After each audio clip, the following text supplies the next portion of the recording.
Tuh. Innal hamdalillah nahmaduhu wa nasta'inuhu wa nastaghfiruh wa na'udzu billahi min shururi anfusina wa min sayyiati a'malina may yahdihillahu fala mudhillalah wa may yudlilhu falan tajida lahu waliyyan mursyida. Asyhadu an la ilaha illallah wahdahu la syarikalah wa asyhadu anna Muhammadan abduhu wa rasuluh la nabiyya ba'dah. Ikhwati fillah, ma'asyaral hadirin wal hadirat, kaum muslimin dan muslimat yang dimuliakan Allah. Mari kita kembali bersyukur dan memuji Allah Subhanahu wa taala. Alhamdulillah pada malam hari ini kita dengan nikmat dan karunia-Nya kembali bisa berada di rumahnya yang mulia ini. Tidak ada satupun amal saleh yang bisa kita lakukan kecuali sempurnanya adalah dengan nikmat Allah Subhanahu wa taala.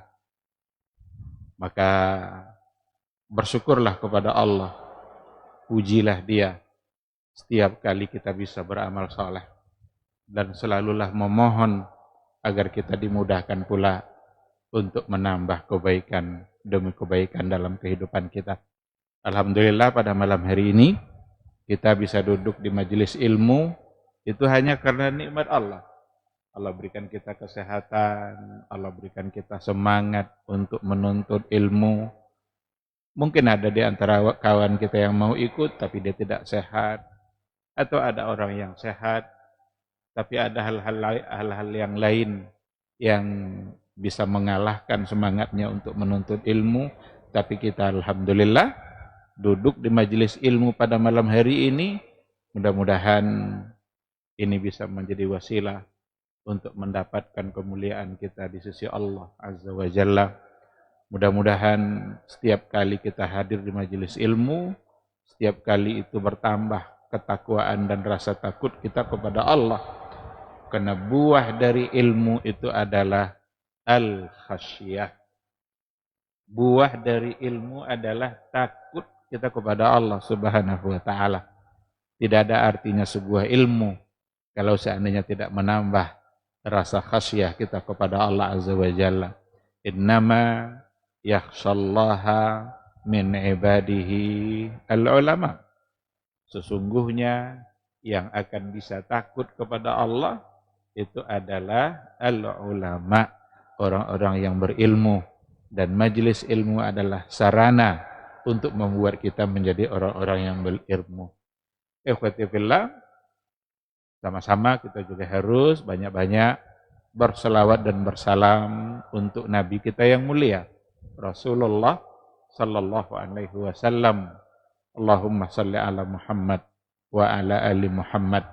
Sosok, figur yang mudah-mudahan kita dimudahkan oleh Allah untuk mentauladaninya.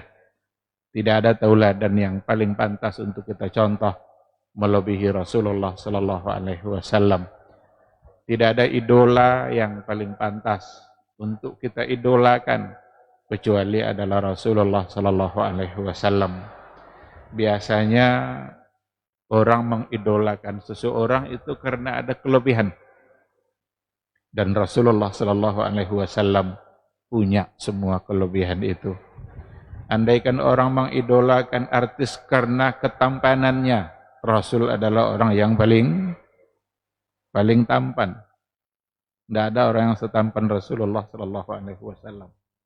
Abu Hurairah bersaksi, kalau saya melihat wajah Rasul seolah-olah di wajahnya ada rembulan yang bertengger. Itu kesaksian dari Abu Hurairah. Kalau seandainya seseorang diidolakan karena kebaikannya, maka Rasul adalah orang yang paling baik. Kalau ada orang diidolakan karena kedermawanannya, Rasul adalah orang yang paling dermawan. Kalau ada orang diidolakan karena pemaafnya, maka Rasul adalah orang yang sangat pemaaf. Semua sisi kebaikan ada pada diri Rasulullah sallallahu alaihi wasallam. Oleh karena itulah hanya Dia yang pantas untuk kita contoh, hanya Dia yang pantas untuk kita tauladani. Karena memang beliau hadir untuk memberikan gambaran cara menjalani kehidupan. Bagaimana cara baik dalam menjalani kehidupan, untuk menjelaskan itulah beliau diutus oleh Allah Subhanahu wa taala. Rasul orang yang paling berjasa dalam kehidupan kita, bahkan lebih berjasa dari orang tua kita sendiri. Karena orang tua kita hanyalah sebagai sebab kita hadir di muka bumi Allah, tapi Rasul adalah sebab mendapatkan kebahagiaan baik di dunia maupun di akhirat kelak.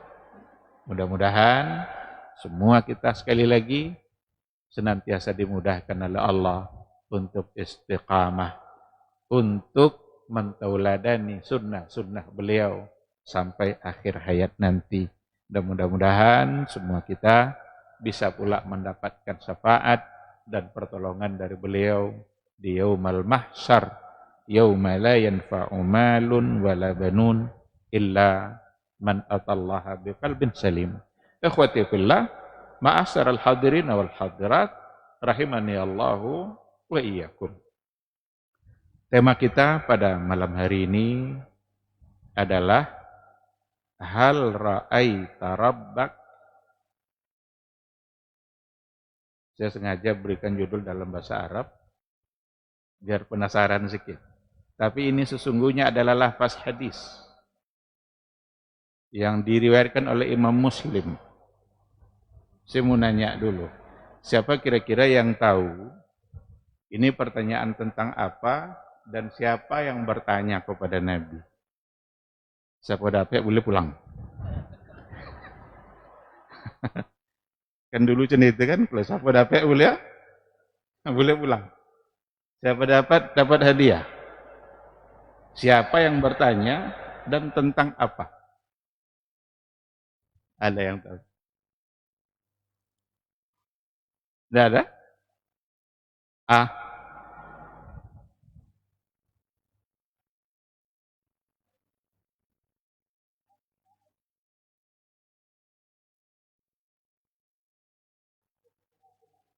Assalamualaikum warahmatullahi wabarakatuh.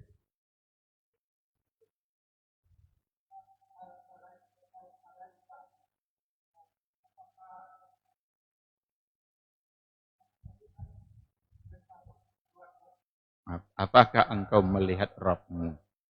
Ya, siapa yang bertanya?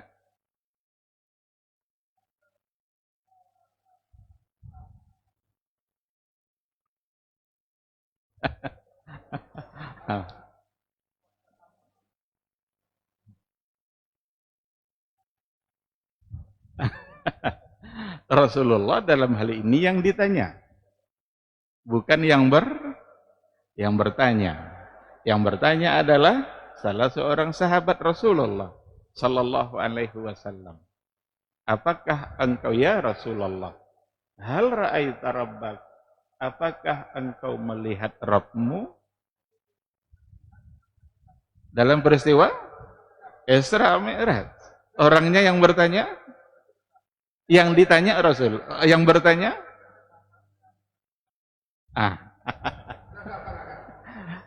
Barakallahu fiik. Baik, karena sudah menjawab separuh benar, kasih hadiah. Ini ada buku. Silakan. Ikhwati fillah, ma'asyiral hadirin wal hadirat, rahimani Allahu wa iyyakum. Hadis ini mengingatkan kita kepada sebuah peristiwa besar yang terjadi pada diri Rasulullah sallallahu alaihi wasallam, yaitu peristiwa Isra dan Mi'raj.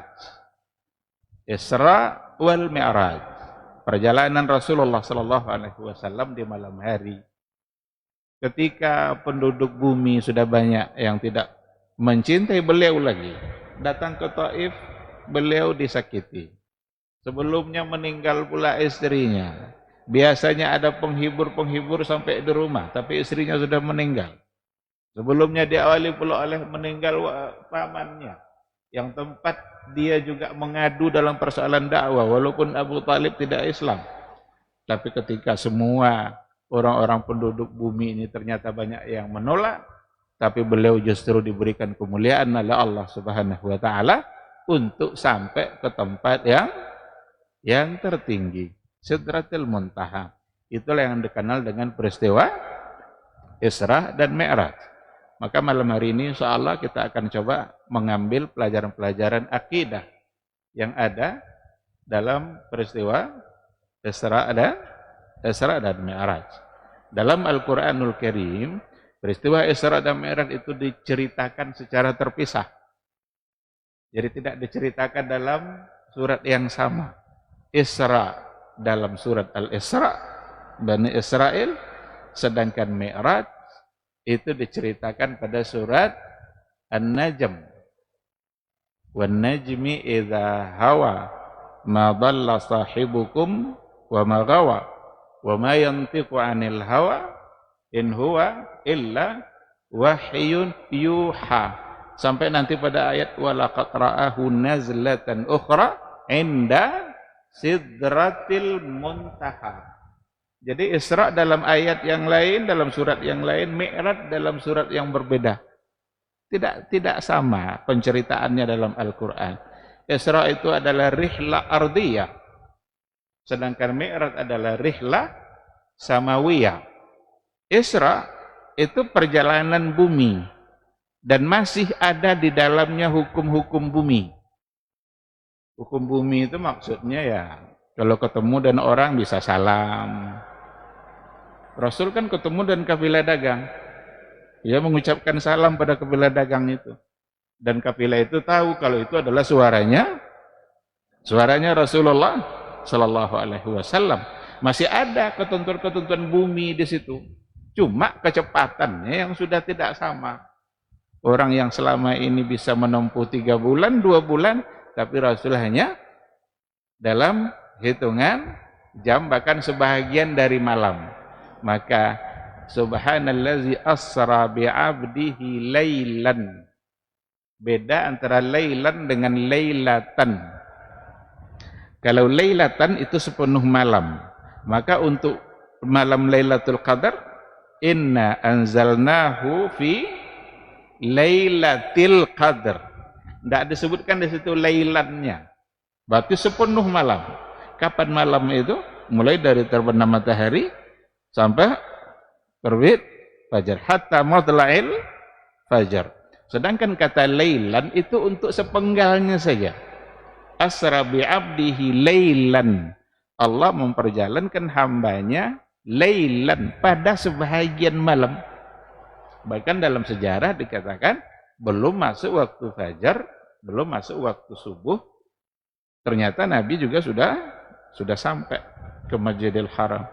Dan untuk pulangnya itu tidak lagi diceritakan. Yang berangkatnya diceritakan Masjidil Haram, Masjidil Aqsa, langit 1, langit 2. Pas pulangnya, apakah pulangnya masih lewat Masjidil Aqsa? Nggak ada lagi diceritakan itu. Tiba-tiba Nabi sudah sampai sudah sampai saja. Karena tidak perlu lagi untuk diceritakan. Yang awal ini masih perlu karena ada pelajaran-pelajaran akidah. Ada pelajaran-pelajaran tauhid yang sangat penting untuk kita ambil dari peristiwa itu. Karena orang setiap tahun kadang memperingatinya, tetapi ada yang luput dari kisah-kisah dari pelajaran-pelajaran tauhid yang ada di balik kisah peristiwa Isra Mi'raj yang hanya berlangsung dalam hitungan jam. Maka dari Masjidil Haram sampai ke Masjidil Aqsa dengan jarak tempuh yang begitu jauh, yang seharusnya lama, tetapi oleh Rasul karena Allah yang memperjalankan, maka itu tidak ada sesuatu pun yang mustahil. Sebentar saja beliau sampai di sana. Dan masih mengikuti ketentuan bumi, ketemu orang bisa salam. Walaupun sudah diikutkan nanti dengan mukjizat-mukjizat yang hanya Allah yang bisa memberikan kepada Nabi. Kalaulah bukan karena Allah yang memperjalankan, niscaya Nabi kita tidak akan mampu untuk melakukan hal itu. Nanti untuk Mi'rajnya naik ke atas langit sana, dan juga tidak diceritakan secara detail, tiba-tiba sudah sampai pada langit pertama. Di situ ada Nabi Adam alaihi salam. Pada langit kedua ada Nabi Isa dan seterusnya. Nabi Isa bersama Nabi Idris, nanti ada Nabi Yusuf. Begitu diceritakan sampai pada akhirnya ada Nabi Harun, ada Nabi Musa pada yang ke-6, dan yang terakhir adalah Nabi Ibrahim pada langit ke-7.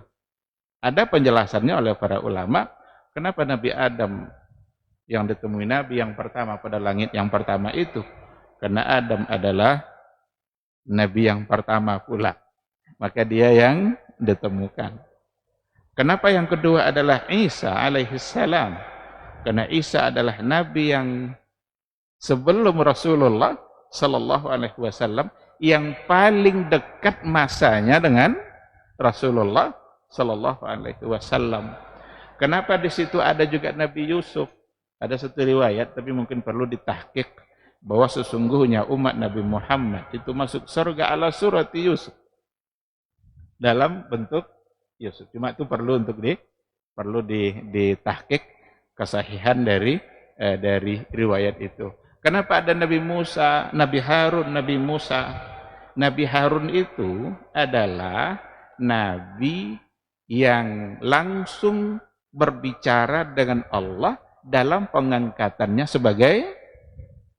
sebagai nabi. Kalau Nabi Muhammad sallallahu alaihi wasallam menjadi nabi melalui perantara Jibril. Jibril yang membawa wahyu diturunkan kepada Nabi Muhammad sallallahu alaihi wasallam. Tapi Nabi Musa ketika di Bukit Tursina, ya kan? Innani ana Allah, la ilaha illa ana fa'budni. Sesungguhnya saya adalah Allah, la ilaha illa ana. Tidak ada yang pantas untuk disembah kecuali saya. Fa'budni, maka sembahlah saya. Wa aqimus salata li dzikri.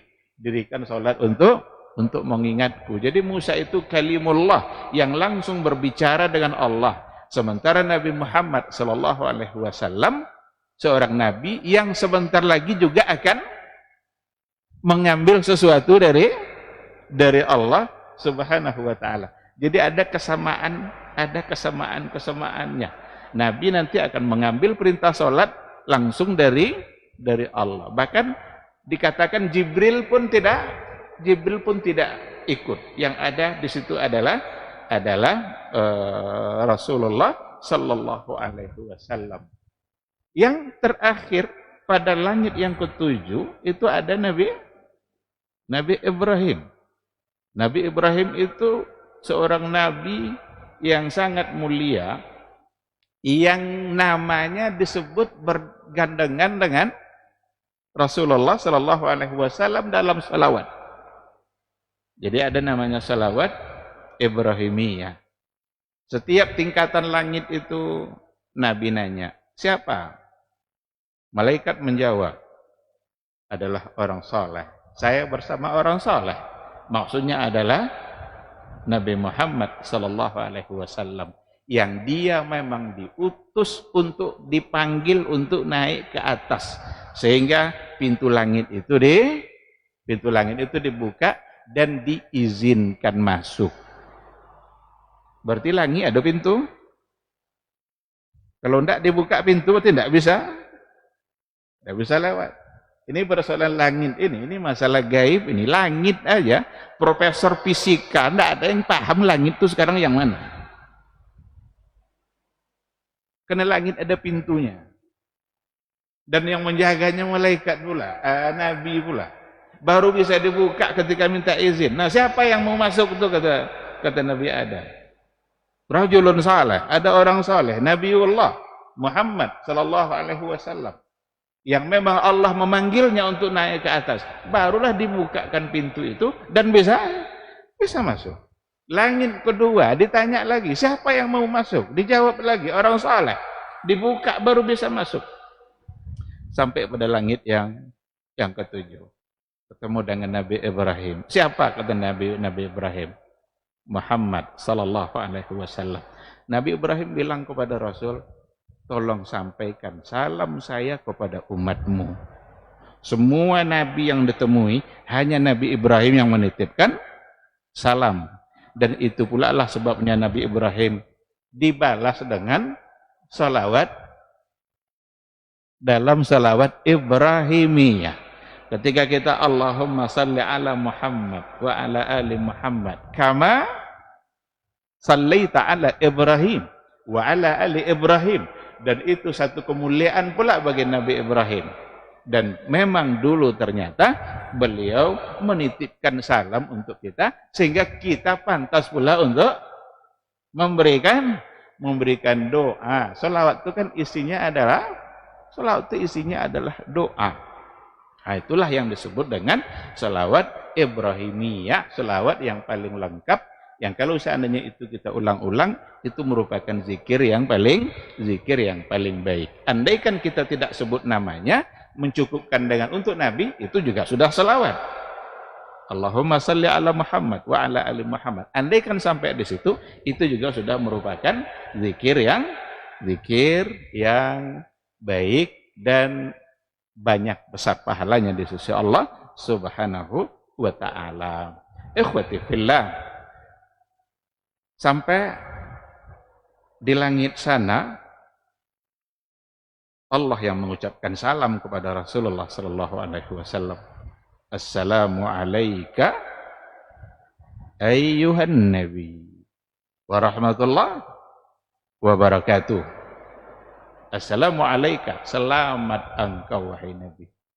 Ini benar-benar obat bagi jiwa Nabi ketika di bumi tadinya dia baru selesai pulang dari Taif, dia disakiti. Yang menyakitinya tidak boleh orang-orang besar, anak-anak kecil, hamba-hamba sahaya, anak-anak yang masih bermain-main itu, yang duduk di jalan-jalan itu ketika Nabi lewat, mereka lempar itu Nabi. Harapan Nabi tentu saja adalah dakwanya diterima oleh penduduk Taif, karena dulu kawan Nabi di waktu kecil, Nabi biasa main-main dengan Bani Thaqif yang ada di Taif itu. Jadi Nabi berharap itu bisa membantu dakwahnya, tapi yang dia dapat justru adalah penolakan demi penolakan. Akhirnya Nabi pulang Nabi ke Mekah. Di perjalanan sebelum sampai ke Mekah, diutus oleh Allah sekelompok jin. Untuk mendengarkan wahyu yang diturunkan kepada Nabi Muhammad sallallahu alaihi wasallam. Jadi Allah juga berikan pelajaran. Andaikan manusia menolak dakwahmu, tapi jin masih menerima. Andaikan orang-orang Taif, udah abaikan mereka, jin saja bisa menerima dakwah kamu. Dan pada akhirnya dia sampai justru dipanggil ke sana. Dan Allah yang langsung mengatakan, Assalamu alayka ayyuhan nabi wa rahmatullahi wa barakatuh. Rasulullah sallallahu alaihi wasallam ketika mendengarkan salam dari Allah, dia ingat kita. Yang diingat beliau adalah kita sebagai umatnya. Dia tidak sedang memikirkan dirinya sendiri. Maka dijawab oleh Nabi salam Allah itu, Assalamu alayna wa ala ibadillahis salihin. Assalamu alayna. Rasul tidak mengatakan salam untuk saya saja. Dia enggak mengatakan Assalamu alayka.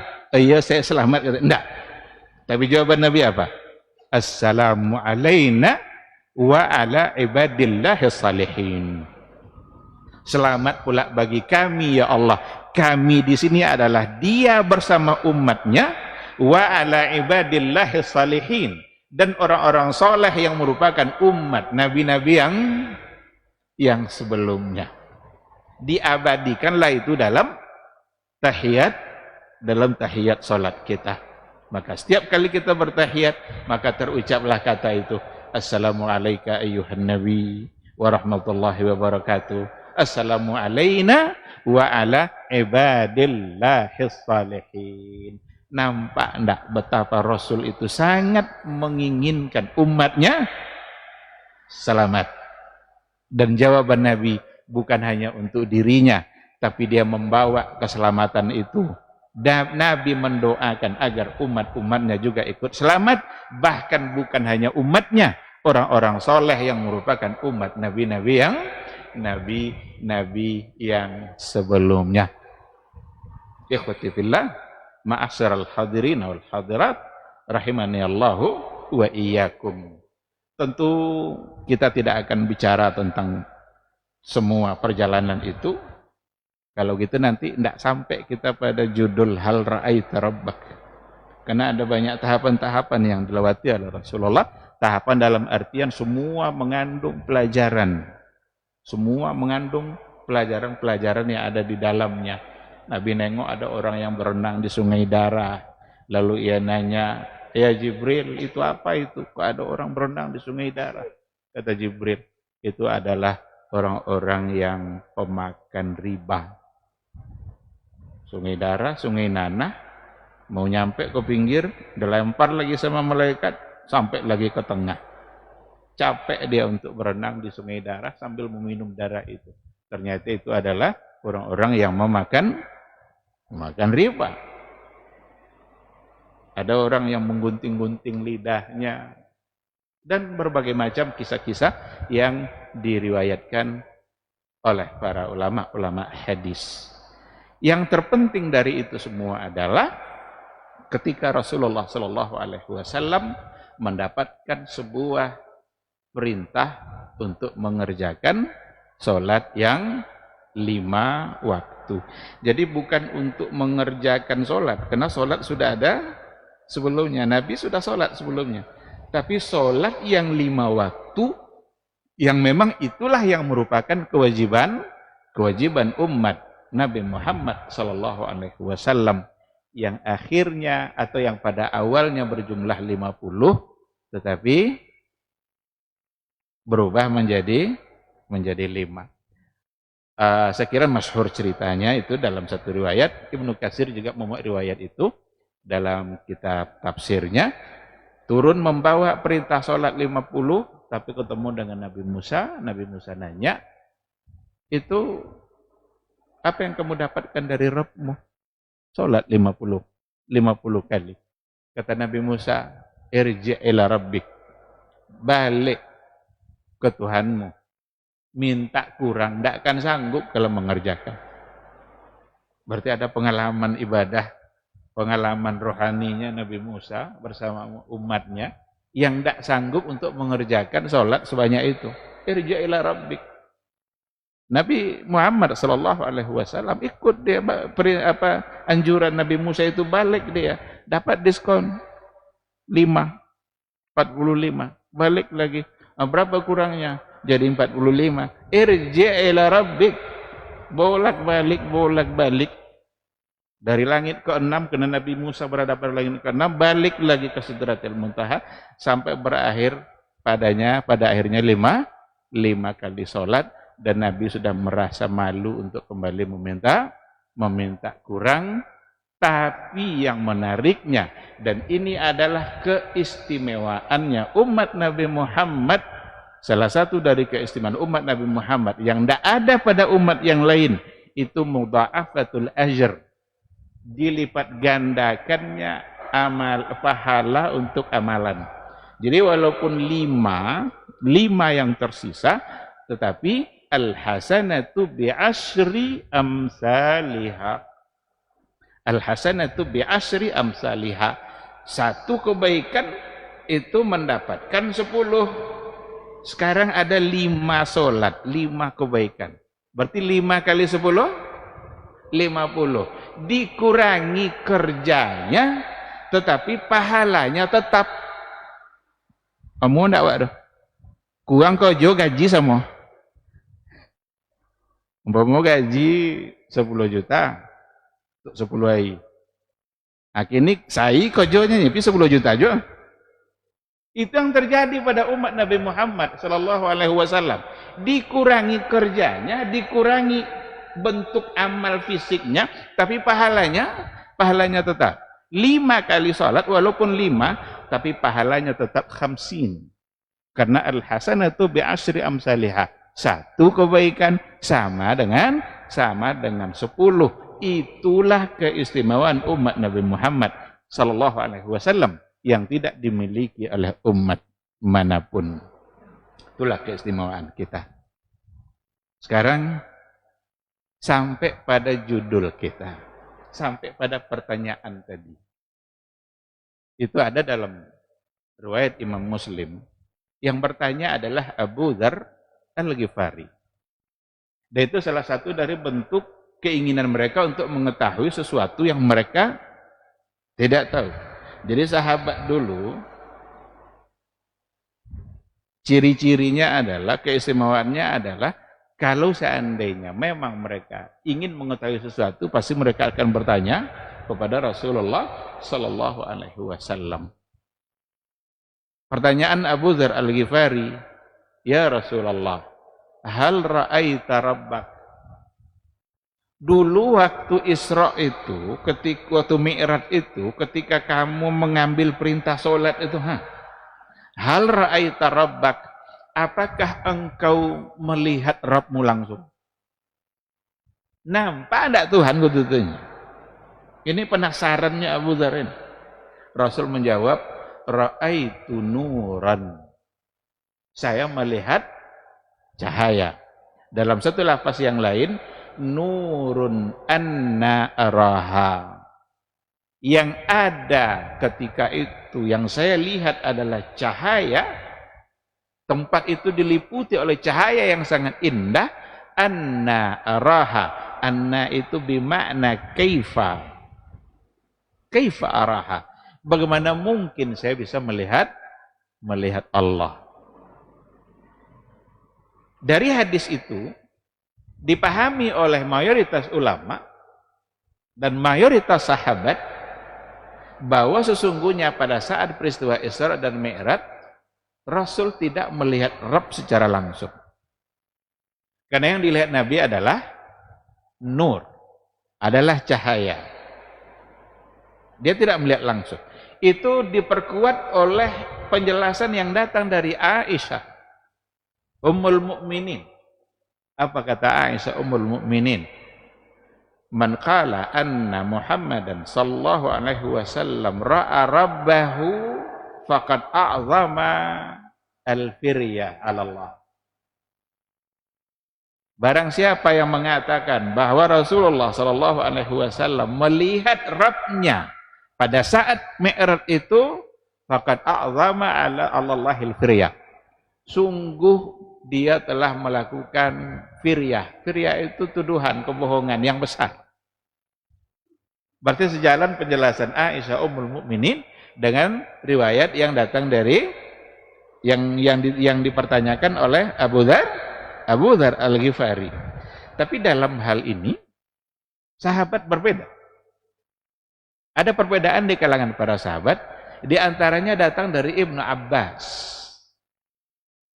Abdullah Ibnu Abbas itu salah satu dari seorang sahabat Rasulullah sallallahu alaihi wasallam yang mengatakan bahwa sesungguhnya Nabi Muhammad sallallahu alaihi wasallam melihat Rabbnya. Bagaimana cara menggabungkan kedua riwayat ini?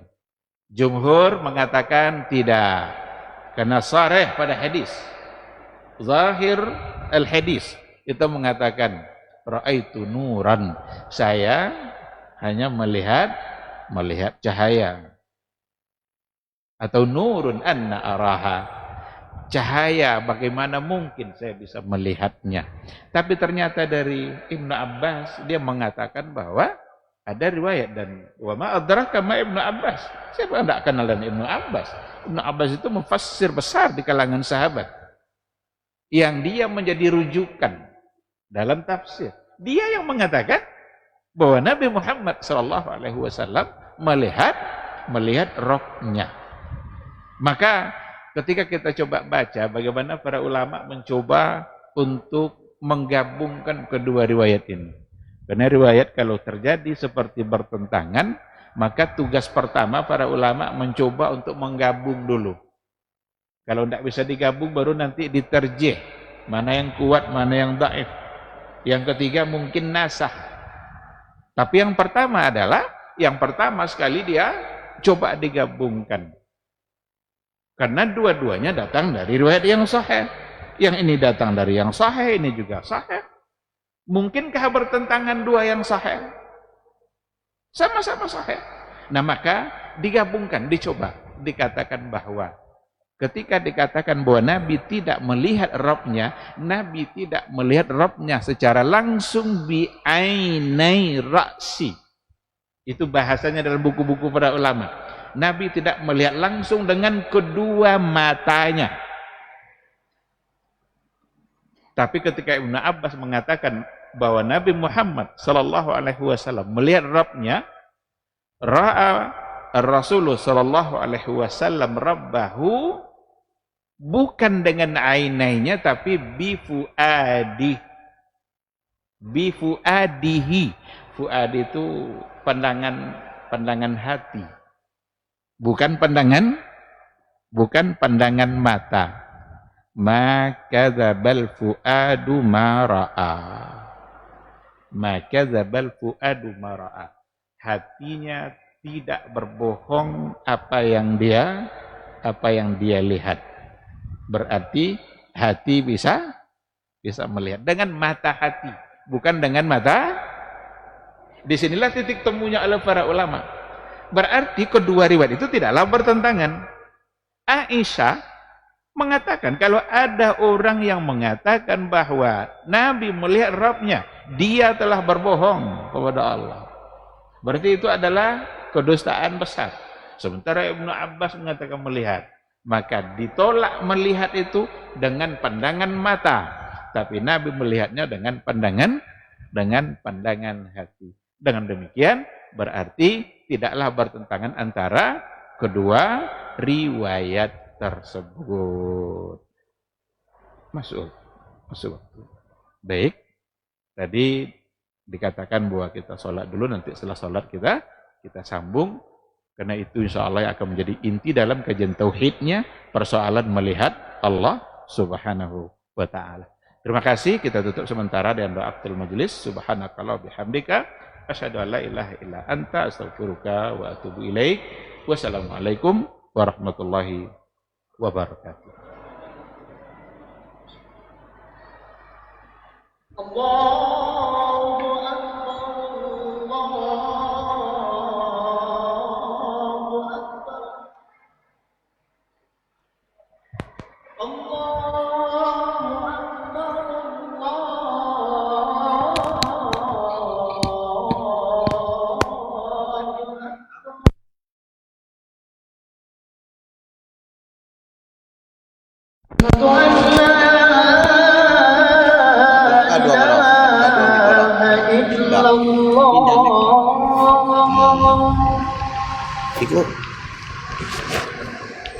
أشهد أن لا إله إلا الله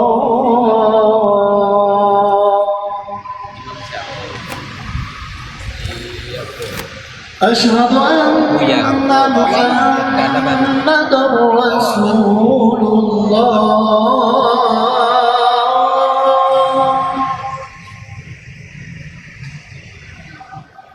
أشهد أن محمدا رسول الله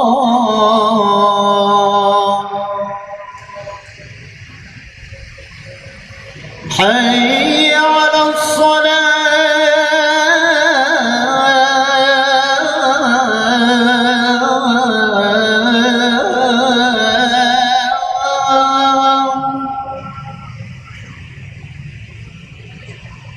حي على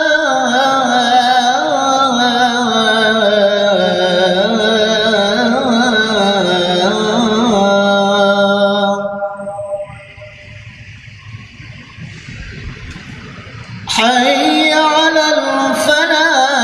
على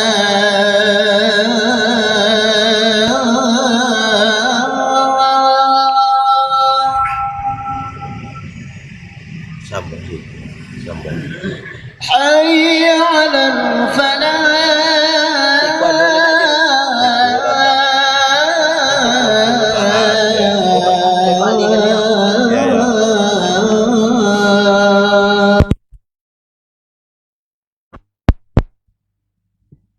الله أكبر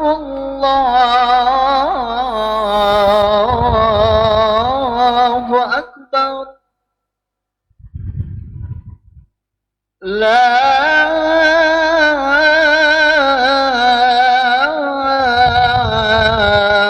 إله إلا الله.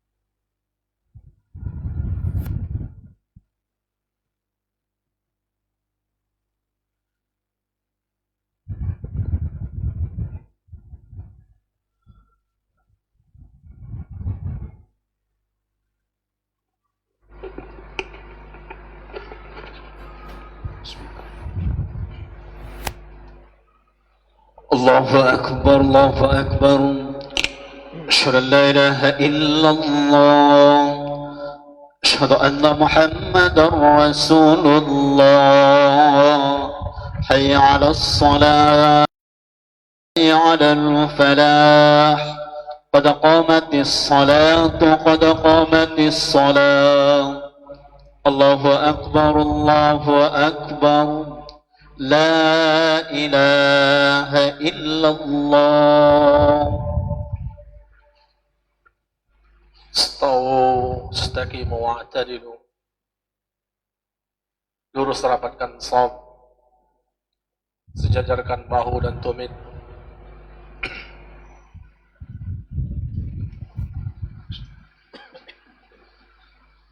Allahu Akbar.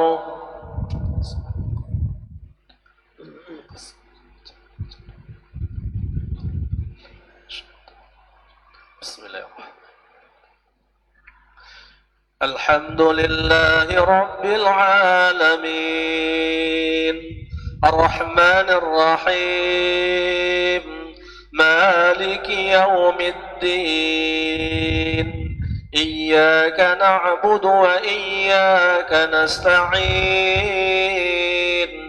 اهدنا الصراط المستقيم صراط الذين أنعمت عليهم غير المغضوب عليهم ولا الضالين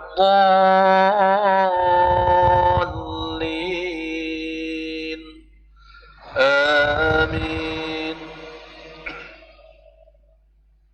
بسم الله الرحمن الرحيم. وإنه لعلم للساعة فلا تمترن بها واتبعون هذا صراط مستقيم ولا يصدنكم الشيطان إنه لكم عدو مبين. ولما جاء عيسى بالبينات قال قد جئتكم بالحكمة ولأبين لكم بعض الذي تختلفون فيه فاتقوا الله وأطيعون إن الله هو ربي وربكم فاعبدوه هذا صراط مستقيم. فاختلف الأحزاب من بينهم فويل للذين ظلموا من عذاب يوم أليم. هل ينظرون إلا الساعة أن تأتيهم بغتة وهم لا يشعرون. الأخلاء يومئذ بعضهم لبعض عدو إلا المتقين. يا عباد لا خوف عليكم اليوم ولا أنتم تحزنون الذين آمنوا بآياتنا وكانوا مسلمين ادخلوا الجنة أنتم وأزواجكم تحبرون يطاف عليهم بصحاف من ذهب وأكواب وفيها ما تشتهيه الأنفس وتلذ الأعين وأنتم فيها خالدون وتلك الجنة التي أورثتموها بما كنتم تعملون لكم فيها فاكهة كثيرة منها تأكلون. الله أكبر.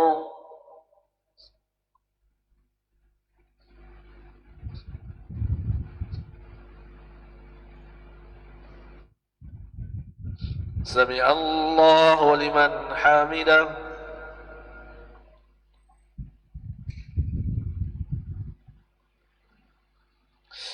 الله أكبر.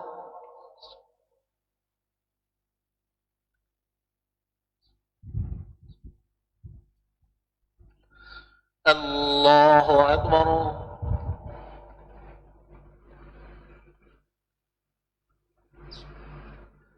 الله أكبر.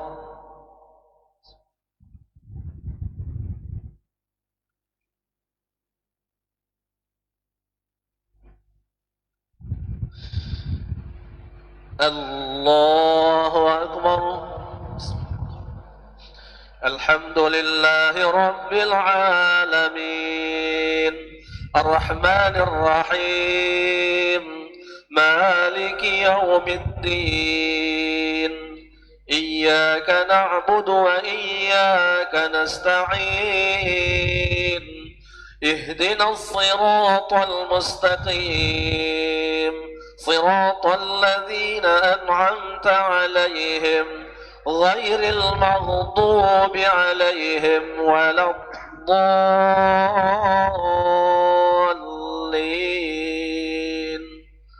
آمين.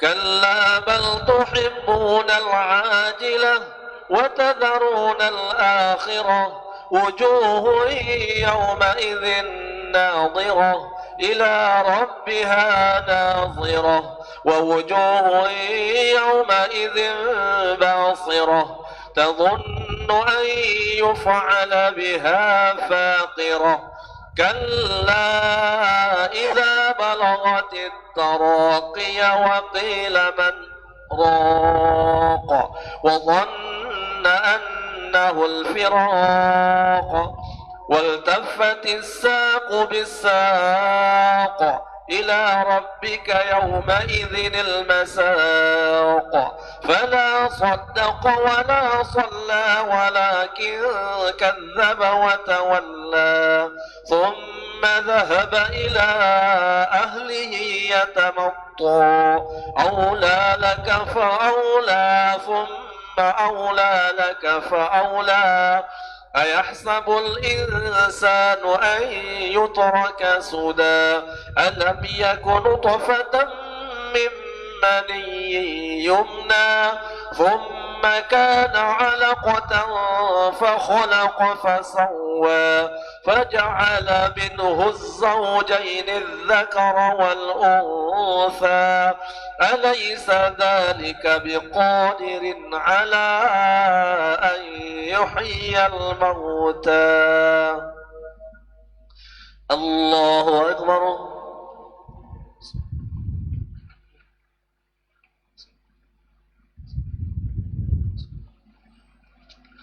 سمع الله لمن حمده.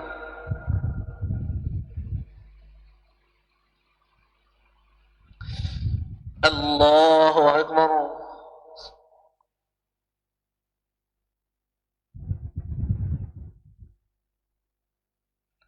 الله أكبر.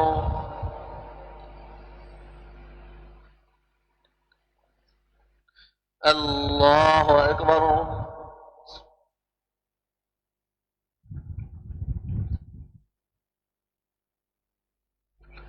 الله أكبر.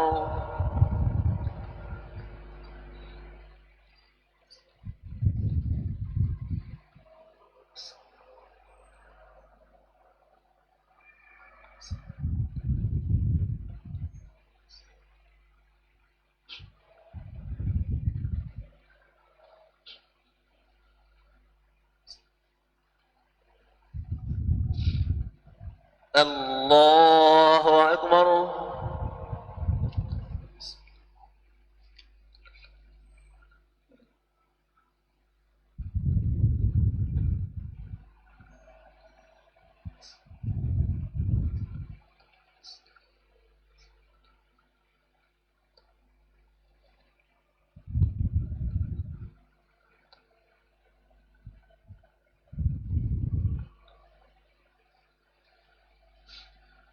الله أكبر.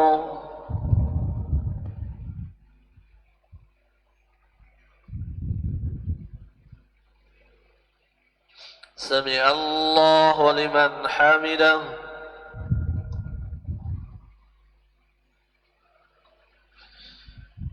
الله أكبر.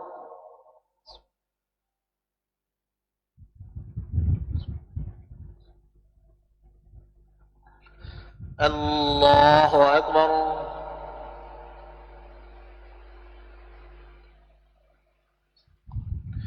الله أكبر.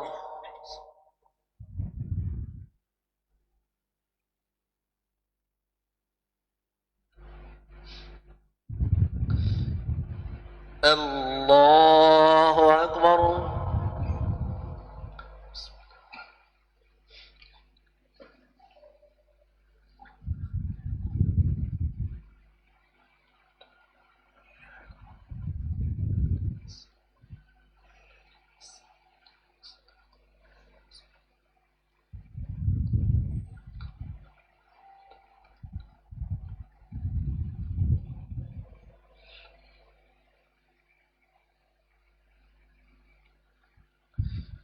الله أكبر.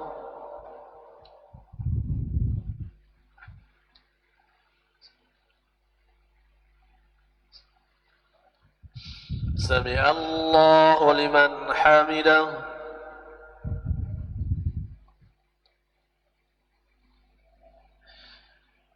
الله أكبر.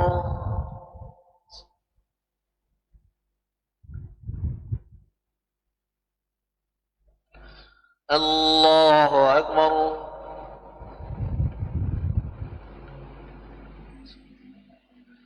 الله أكبر.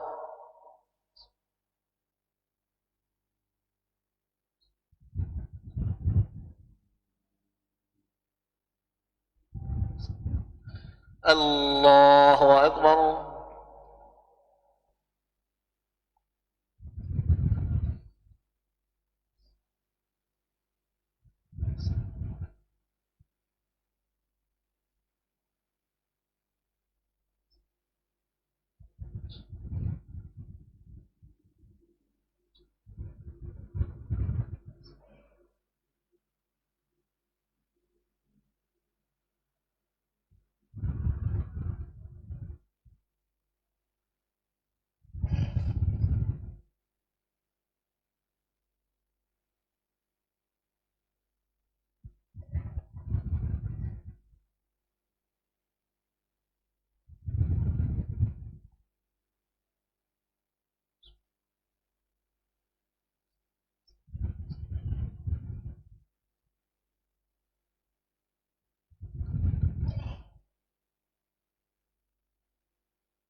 السلام عليكم ورحمة الله.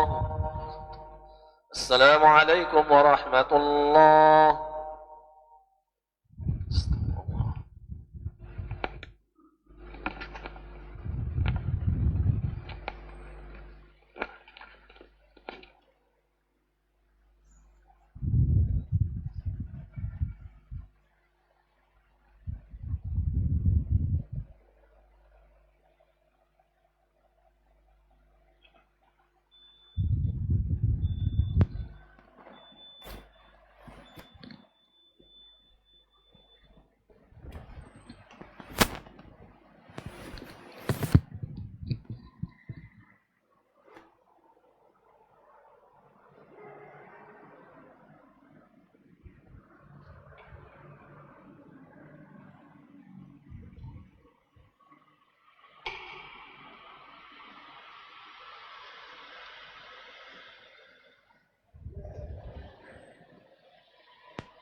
Bismillahirrahmanirrahim. Assalamualaikum warahmatullahi wabarakatuh. Alhamdulillah. Wassalatu wassalamu ala rasulillah. Wa ala alihi wa sahbihi wa mawala. Ikhwati fillah, ma'asyaral hadirin wal hadirat, rahimani Allah wa iyyakum. Kita sambung sedikit materi kita. Nggak tahu nanti apakah ada tanya jawab atau tidak. Tadi kita sudah sampai pada kenapa kita berikan judul itu, hal ra'aita rabbak, berkaitan dengan apakah Rasulullah sallallahu alaihi wasallam melihat kepada Rabb-nya secara langsung pada saat peristiwa Mi'raj, pada saat beliau berada di Rasulullah sallallahu alaihi wasallam di tempat yang tertinggi, tidak ada lagi yang lebih tinggi dari itu, dan untuk mengambil perintah salat, apakah melihat Allah secara langsung? Dari hadis yang diriwayatkan oleh Imam Muslim, pertanyaan Abu Dzar Al-Ghifari ternyata menunjukkan bahwa sesungguhnya Rasulullah tidak melihat Rabb-nya secara langsung, dan itu tidak melihat bi'ainai ra'si, dengan penglihatan matanya. Sementara Ibnu Abbas yang cenderung mengatakan bahwa melihat, maksudnya adalah bifuadi, dengan mata hati. Dengan demikian berarti kedua riwayat itu tidaklah bertentangan. Apa yang dikatakan oleh Ibnu Abbas tidaklah bertentangan dengan yang dikatakan oleh dalam riwayat pertanyaan yang disampaikan oleh Abu Dzar Al-Ghifari. Ikhwati fillah, ada persoalan akidah yang terkait di sini yang dibahas oleh para ulama tentang kemungkinan melihat Allah. Mungkinkah kita melihat Allah secara langsung? Untuk di dunia, para ulama sepakat untuk mengatakan tidak. Untuk di dunia, tidak ada siapapun yang bisa melihat langsung kepada Allah dengan kedua matanya. Sepakat mengatakan tidak. Nabi saja, sekaliber Nabi, selevel Nabi, tidak bisa. Rasulullah sallallahu alaihi wasallam pun mengatakan, nurun anna araha, yang ada adalah cahaya yang begitu indah meliputi, tetapi anna araha, kaifa araha, bagaimana mungkin saya melihatnya? Bagaimana mungkin di sini itu adalah untuk di dunia. Nabi Musa dulu juga pernah meminta kepada Allah Subhanahu wa taala agar Allah memperlihatkan dirinya. Arini anzur ilaik. Tapi Allah bilang, lan tarani. Engkau tidak akan bisa, tidak akan mampu melihatku. Ya, Nabi Musa minta karena umatnya juga minta. Wa iz qultum ya Musa lan nu'mina laka hatta narallaha jahra. Jadi umatnya minta, hei Musa, kami tidak akan beriman kepada kamu sampai kami bisa melihat Allah secara langsung. Maka ditantang Nabi Musa untuk itu. Maka Nabi coba pula untuk melihatnya. Nabi dulu coba melihatnya. Tapi Allah bilang lantarani. Walakin inzur ilal jabal fa in istaqarra makana fasawfa tarani. Tapi coba dulu, pandanglah dulu ke bukit itu, andaikan bukit itu nanti utuh tetap dia berada pada tempatnya, maka engkau akan melihat. Falamma tajalla lil jabal, ketika Allah mencoba untuk memperlihatkannya, tapi justru gunung itu hancur. Nabi Musa pun pingsan. Maka untuk di dunia tidak. Sepakat ulama mengatakan tidak akan pernah bisa melihat Allah Subhanahu wa ta'ala. Kalau ada orang yang ingin ngaku-ngaku melihat Allah, karena ada orang sekarang tidak lagi ngaku-ngaku melihat Nabi, melihat Allah. Coba bayangkan. Kalau dulu kan cuma sekedar ngaku-ngaku ketemu Nabi, kan melihat Nabi kan. Sekarang ngaku-ngaku melihat Allah. Mau ngaku ketemu. Ada pula yang katanya Isra Mi'raj 70 kali dalam sehari. Nabi aja cuma sekali seumur hidup mi'rajnya. Maka itu semua adalah kebohongan-kebohongan yang tidak mungkin untuk diterima oleh akal yang sehat. Kalau sehat akalnya maka tidak akan bisa menerima. Maka untuk di dunia tidak lantaran nih. Persoalannya adalah apakah di akhirat mungkin untuk melihat kepada Allah? Nah, ini persoalan akidah. Dan kalau sudah bicara persoalan akidah, ini adalah persoalan gaib. Dan persoalan gaib itu sumbernya hanya wahyu. Al-Quran, hadis yang sahih. Kalau kita sudah bicara persoalan gaib, sekali lagi, untuk persoalan gaib, maka sumbernya hanyalah wahyu. Wa ma ya'lamul ghaiba illa Allah. Tidak ada yang tahu yang gaib kecuali hanya Allah. Oleh karena itu, jika kita ingin mengetahui duduk persoalan ini, apakah bisa mungkin melihat Allah di akhirat kelak? Maka mesti dikembalikan kepada wahyu. Mesti dikembalikan kepada Al-Quran. Apa yang dikatakan oleh Allah dalam Al-Qurannya, dan apa pula yang dikatakan oleh Rasulullah sebagai utusan resmi Allah untuk menyampaikan pesan agama. Dua itulah sumber akidah. Dua itulah sumber tauhid. Dua itulah yang akan kita pegang dalam berbicara pada persoalan yang gaib. Termasuk dalam persoalan melihat Allah Subhanahu wa ta'ala. Ulama Ahlus Sunnah, generasi terbaik umat, para sahabat yang dibimbing langsung oleh Rasulullah sallallahu alaihi wasallam, kepada mereka turunnya ayat itu. Mereka lah generasi pertama yang mendengarkan langsung hadis-hadis yang disampaikan oleh nabinya.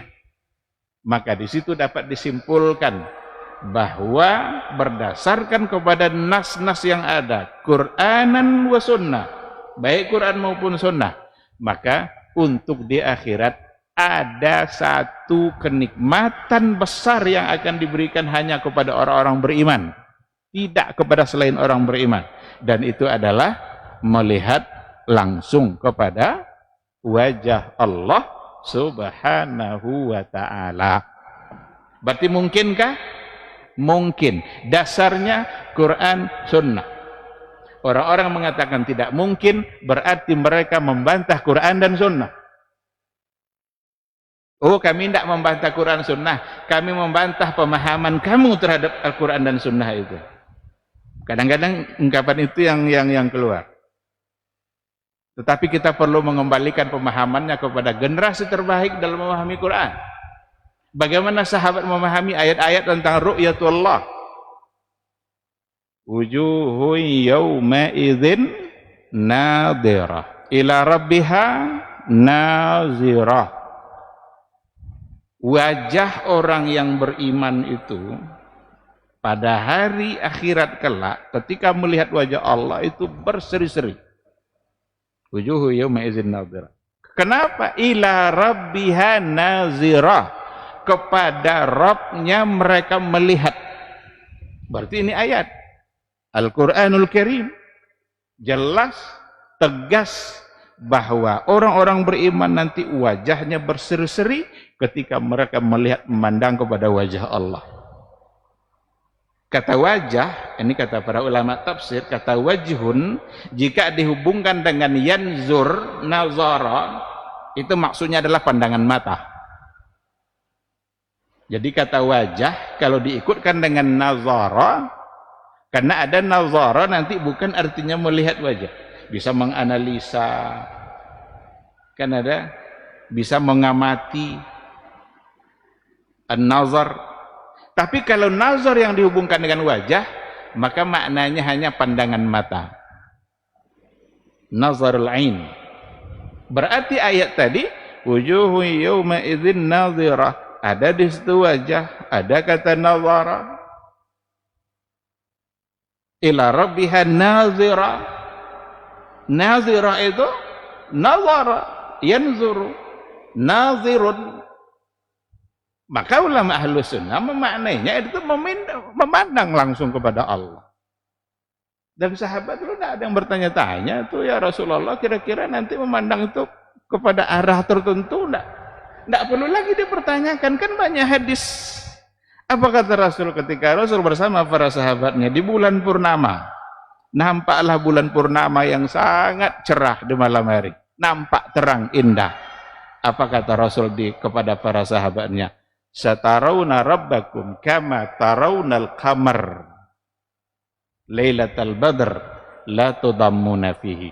Kalian nanti di akhirat kelak akan melihat kepada Rabb kalian, akan memandang kepada Rabb kalian sebagaimana kalian melihat kepada bulan purnama itu. La tudammuna fihi. Kalian tidak desak-desakan.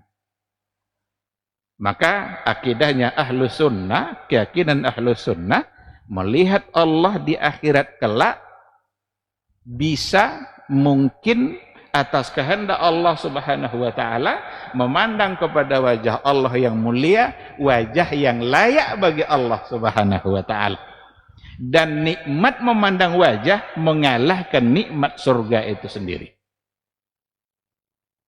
Dan bukan maksudnya itu melihat wajah itu, ada yang mentakwilkan, ada yang menolak bukan melihat wajah, tetapi maksudnya adalah menunggu balasan pahala dari Allah. Karena nazar itu bukan nazar tapi intizar.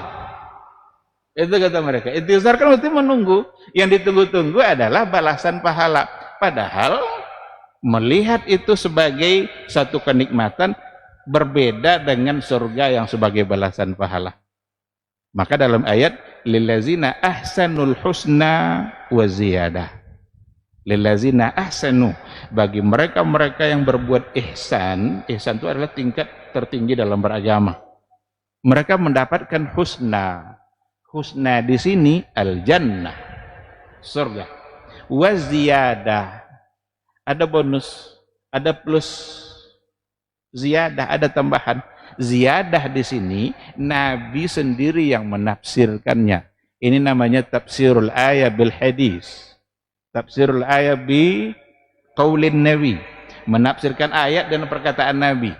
Apa kata Nabi? Az-ziyadah adalah an-nazaru ila wajhillahil karim. Ziyadah di situ adalah memandang langsung kepada wajah Allah Subhanahu wa ta'ala. Kalau memang seperti itu penafsiran Nabi sendiri, kira-kira Rasul yakin tak Allah punya wajah? Yakin. Itulah akidah Nabi. Sekarang ada orang yang mencoba mentakwil-takwilkan. Wajah itu artinya bukanlah wajah, tapi kerajaan. Wajah itu bukanlah wajah, tapi ditakwilkan kepada makna yang lain. Tidak mungkin rasanya Allah punya wajah. Ini bukan soal rasa ini. Ini soal iman kita kepada nas. Iman kita kepada ayat Al-Quran. Andai kan ada orang mengatakan seperti itu, lalu mereka mengatakan inilah akidah Rasul, itu kebohongan yang besar kepada Nabi sendiri. Berarti al-kadzibu 'ala nabi, berbohong kepada Nabi, karena Nabi sama sekali tidak pernah mentakwil-takwilkan kata wajah, dan sahabat tidak pernah pula bertanya-tanya kepada Nabi. Padahal sahabat itu adalah orang yang sangat tekun dalam beragama. Andaikan ada persoalan agama yang mereka tidak paham, mereka pasti nanya, sebagaimana Abu Dzar nanya persoalan yang tadi itu. Tapi tidak ada satupun mereka yang mempertanyakan apakah benar wajah atau tidak. Nah, oleh karena itu tidak ada lagi alasan untuk menolak akidah ini, karena itu adalah salah satu dari sifat zat yang dimiliki oleh Allah Subhanahu wa ta'ala, dan tidak perlu untuk kita pertanya-tanyakan, karena orang yang meragukan akan mulai mempertanyakan. Apa di antara pertanyaannya? Kira-kira wajah ini adalah bagian dari jariha atau tidak? Jariha itu artinya anggota tubuh. Menyebut istilah anggota tubuh untuk Allah itu tidak ada nasnya. Menyebut kata jisim bagi Allah tidak boleh, tidak ada nasnya. Karena jisim adalah itu sesuatu yang akal kita tasawurnya adalah seperti kita. Tangan, wajah, jadi terbagi-bagi. Seolah-olah Allah itu nanti yatajazza. Yatajazza itu berarti terpotong-potong, terbagi-bagi berbagai anggota tubuh. Maka jangan disematkan kata itu. Kata jisim, kata jariha, kata jiha, ini mustalahat muhdatsah. Ini istilah-istilah bid'ah yang datang dari ahlul kalam. Karena tidak pernah generasi terbaik memberikan istilah itu untuk Allah subhanahu wa ta'ala. Karena mereka hanya mau memberikan, menyandarkan kepada Allah hal-hal yang ada dalam Al-Quranul Karim. Tanpa menyerupakan. Apa yang ada untuk Allah? Kata zat ada. Tafakkaru fi khalqillah wa la tafakkaru fi zatillah. Fikirkanlah makhluk Allah, tapi jangan fikirkan zat Allah. Berarti ada zat Allah. Nafsun ada untuk Allah subhanahu wa ta'ala. Apa kata Nabi Isa? Ta'lamu ma fi nafsi wa la a'lamu ma fi nafsik. Engkau tahu apa yang ada pada diri saya dan saya tidak tahu apa yang ada pada dirimu. Berarti Allah punya diri. Ini ayatnya. Tapi samakah diri ini dengan diri yang sebelumnya? Tidak. Ini untuk Allah. Kalau sudah bicara untuk Allah, berarti laisa kamitslihi syai'un. Oleh karena itu, untuk melihat Allah di hari akhirat kelak, di dalam surga, oleh orang-orang yang beriman, itu adalah sesuatu yang mungkin saja, dan kita berharap agar menjadi bagian dari orang yang mendapatkan kenikmatan itu. Karena Nabi saja berdoa, Rasulullah Shallallahu Alaihi Wasallam sering dia berdoa agar diberikan kenikmatan melihat kepada wajah Allah. Itu Nabi dulu pasti kan nengoknya, tapi berdoa aja lah. Awak lun pastilah. Tidak awak berdoa. Bahkan menolak pula Allah punya wajah. Jangan-jangan orang-orang menolak Allah punya wajah tidak mendapatkan kenikmatan ini. Apa kata Nabi? Allahumma inni as'aluka ladzatan nazari ila wajhikal karim.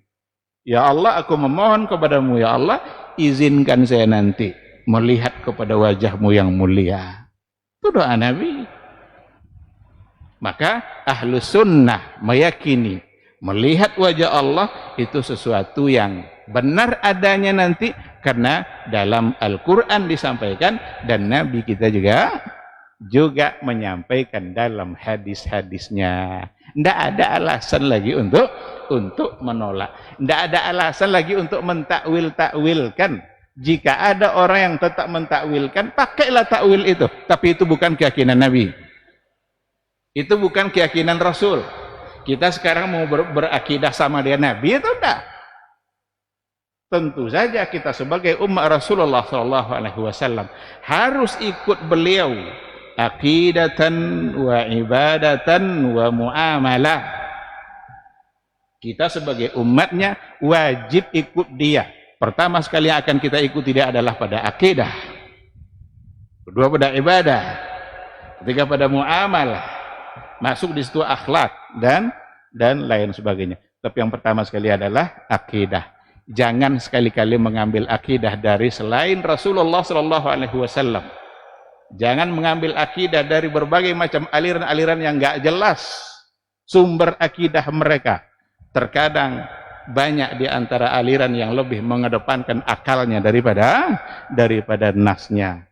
Dan ternyata salah satu dari pelajaran Isra Mi'raj itu sendiri ada pada persoalan ini. Ini yang ingin saya akhiri biar kita bisa bertanya jawab. Pelajaran dari Isra Mi'raj yang juga tak kalah pentingnya adalah apakah peristiwa Isra itu diterima oleh semua orang ketika Nabi sampai ke bumi? Jawabannya tidak. Berarti yang menerima, ada yang menolak. Bahkan ada di antara umat Islam yang sudah Islam kembali menjadi murtad karena tidak percaya. Ada. Dan wajar ini sebenarnya karena sesuatu yang dianggap, dia kan sampai ke Sidratil Muntaha turun lagi. Akal mana yang bisa menerima? Jika dinilai pakai akal. Disampaikan kepada Abu Jahal oleh Rasul. Nampak oleh Abu Jahal, Rasul temenung di samping Ka'bah. Ini kayaknya ada kejadian nih. Datang Abu Jahal, ya Muhammad, ada apa gerangan kok kamu nampaknya murung begini? Diceritakan oleh Rasul, saya malam tadi berjalan dari Masjidil Haram sampai ke Masjidil Aqsa, dari Masjidil Aqsa sampai ke Sidratil Muntaha. Abu Jahal, beda Sidratil Muntaha. Beda usah jauhnya. Turun lagi sampai sebelum fajar ke Mekah. Dengan nada sedikit agak senyum menghina, ya Muhammad, kalau saya sampaikan ini, saya kumpulkan kaummu, mau tidak kamu menyampaikan berita itu? Kata Rasul, mau. Ya itu tenan dicari Nabi. Jadi Nabi sekarang sedang memikirkan gimana cara mengumpulkan orang. Sekarang diperalat oleh Allah Abu Jahal untuk mengumpulkan. Karena memang terkadang diperalat orang-orang yang tidak muslim itu untuk kita dalam menjalani Islam kita. Coba yang membuat pesawat siapa? Tapi mudah wak beragama kan mudah, apa haji kan? Jadi diperalat mereka untuk menjaga dunia kita. Biarlah mereka sibuk untuk menjaga dunia kita, tapi kita sibuk untuk menjaga akhirat mereka. Sibuk dia nyari kumpul. Disitulah Nabi menyampaikan, ada yang menerima, ada yang menolak. Yang muslim pun, yang sudah sahabat sendiri, yang sudah beriman, ada yang menolak. Ternyata Isra Mi'raj itu juga seleksi keimanan menjelang hijrah. Jadi yang hijrah itu harus kuat imannya. Ini seleksi keimanan ini. Yang iman tidak kuat itu di cancel ini. Tidak perlu sama Nabi. Orang-orang tidak kuat iman tidak perlu. Sampai pada Abu Bakar, disampaikanlah kepada Abu Bakar apa yang terjadi. Kata Abu Jahal, ya Abu Bakar, kawanmu yang namanya Muhammad itu, dia ceritanya begini-begini. Inginnya Abu Jahal, Abu Bakar ikut menolak. Karena kalau Abu Bakar yang sudah ikut menolak, ini yang lain dia menolak semua ini. Tapi apa kata Abu Bakar? Nanya Abu Bakar, ini siapa nampak citorenya? Inyo langsungnya. Inyo nyabut kada langsungnya. Singkat saja Abu Bakar jawab, la in kana huwa qail laqad sadaq. Kalau dia yang ngomong pasti benar. Abu Bakar kenapa bisa bersikap seperti itu? Dia tidak mengedepankan akalnya. Dia mengedepankan imannya. Iman kepada Nabi bahwa Nabi adalah Rasul dan Ar-Rasulul Amin. Tidak pernah berbohong. Jika dia yang mengucapkan pasti benar. Abu Bakar menerima. Abu Jahal kenapa dia menolak? Dia tidak punya iman. Dia hanya menilai pakai akal. Karena akalnya menolak, maka itu tidak mungkin terjadi. Maka peristiwa Isra Mi'raj melahirkan dua generasi. Ada generasi yang menerima agama dengan iman, siap menerima kebenaran apapun konsekuensinya. Ada generasi yang menolak kebenaran karena tidak cocok sama akalnya. Orang-orang yang kalau menerima agama dengan iman berarti ikut Abu Bakar. Orang-orang yang mengedepankan akalnya daripada nas berarti ikut Abu Jahal. Sekarang mau ikut siapa kita? Abu Bakar. Orang-orang yang menolak sifat-sifat Allah dalam Al-Quranul Karim. Tangan kata Allah, enggak katanya. Wajah kata Allah, enggak katanya. Karena akalnya merasa enggak cocok. Berarti mengedepankan akalnya. Imamnya berarti?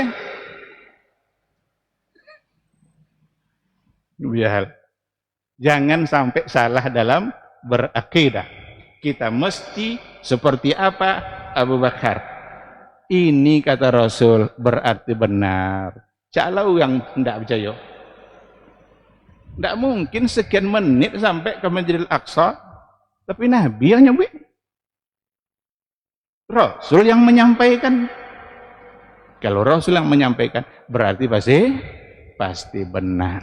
Ikhwati fillah, saya kira ini sajalah mungkin pelajaran dari Isra Mi'raj kita pada malam hari ini.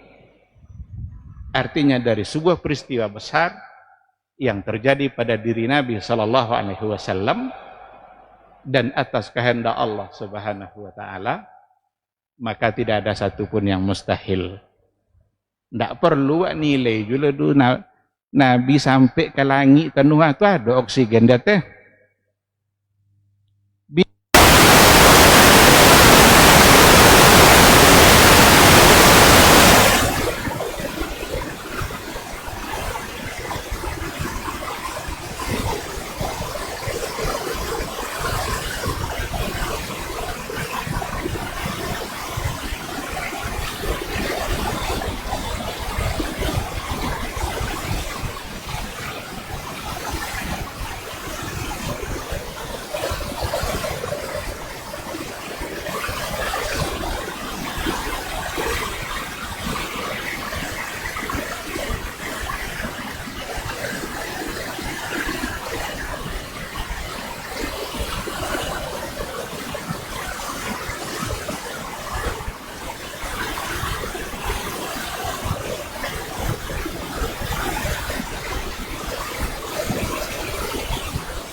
TV Sunnah, belajar agama baru alim.